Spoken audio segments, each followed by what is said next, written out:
Guys, share ko lang to ng kaunti kasi marami talagang naging malungkot na mga fans ng Meteor Garden, lalo na yung pagkawala o pagpanaw ni Barbie Hsu na gumanap na Sansai sa Meteor Garden. Isa rin ako guys sa nalungkot kasi nga syempre naging part ng ating childhood memories natin sila.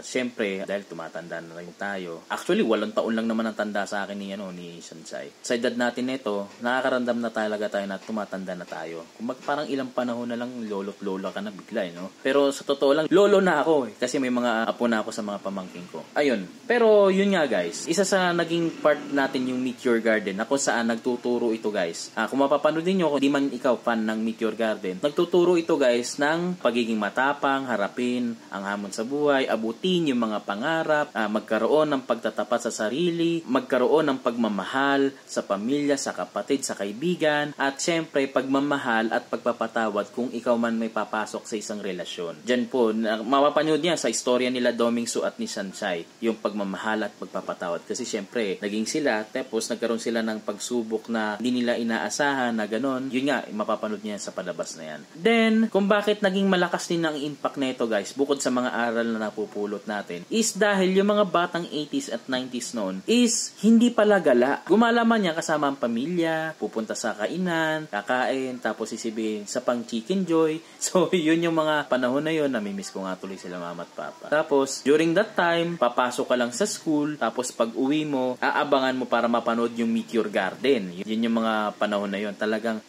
school, trabaho, at saka bahay lang naman ang inuwian mo. Hindi ka mukha ngayon, yung mga kabataan ngayon, after ng school or ng work, yung mga ibang tao ngayon, lalo na yung mga bata, mga bagong generation ngayon, pagkapasok sa school, after ng school, gagala, hindi mo na uuwi. Ang nangyayari, nagkakaroon ng instansya na mababalitaan mo na buntis na, di ba? Diba yan ang realidad? Yun yung mga pumapasok na kagad sila sa isang relasyon na hindi pa nila kayang harapin. Yun yung mga bagay na sana naiiwasan natin, di ba? Kumbaga nasa ating mga magulang ang pagkalingaw, pagkaaruga sa ating mga anak na maingatan sila na huwag mapasama, di ba? Kumbaga yun yung kinagandahan kung bakit itong Meteor Garden talagang malaki ang naging impact nung during that time. So yun po yung may share ko lang sa inyo. Talagang nakakalungkot lang guys na pumano kagad yung artistang si Barbie Hsu. Dahil napakabata niya pa guys, 48 years old. At alam naman natin na sa pagpapahinga nila, talagang mayroon talaga silang legacy na iiwan. Kasi isa din sa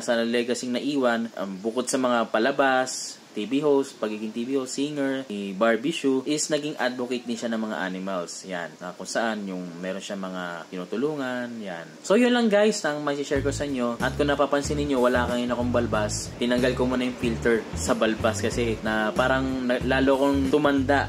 Matanda na nga tayo, lalo pa tayong tatanda. Pero yun nga guys, hindi talaga maiwasan yung paglipas ng panahon, tatanda talaga tayo. At sa pagtanda natin, sana maiuwi natin sa ating mga buhay yung pagtanda natin is natuto tayo ng mga bagay ng gawang mabuti at hindi tayo maging masamang tao. Yun lang yung pag-asa natin sa buhay na to. Tumanda man tayo, hindi tayo naging masamang tao kasi may darating ang panahon, magpapagpahingayin tayo kasi alam naman natin, tumatanda na tayo at hindi ganun kahaba na yung buhay ng tao. Kaya lagi tayong mag-iingat guys kung makakaramdam man kayo ng tulad ng sinasabi ng mga doctors, na mga vloggers, na doctors na pagka nakaramdam ka ng konting sakit is wag mo kagad ipagbaliwala. Bagay, pa-check up mo na agad kasi di natin alam kung ano yung ikalalabas ng araw ng bukas. Di natin alam baka malala na pala yung nararamdaman natin. Ngayon lang lumabas, diba? So yun nga lang guys, ingat kayo palagi and God bless. Kung nagustuhan ang content na ito, like and follow nyo na guys and subscribe to my YouTube channel. And follow nyo na rin ako guys dito sa TikTok and sa Facebook.